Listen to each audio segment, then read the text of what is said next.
Cô bảo không xa lắm. Bánh ngon lắm. Vậy chui lớn ta tê. Chui lớn ta tha mặt mơ. Chui cua cho bọn con váy à.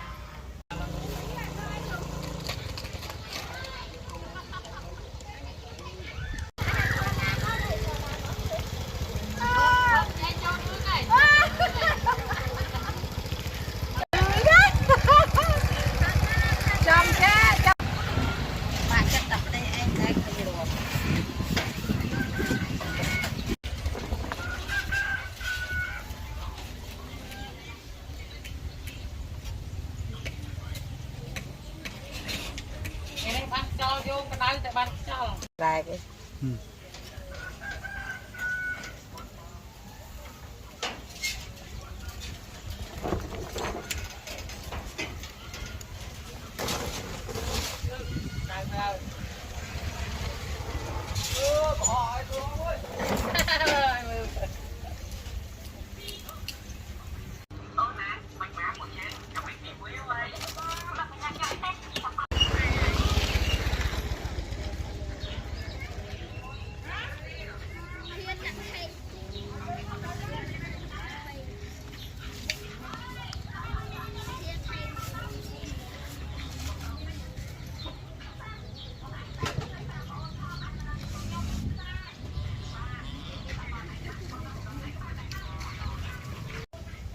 cô bảo không xa lắm.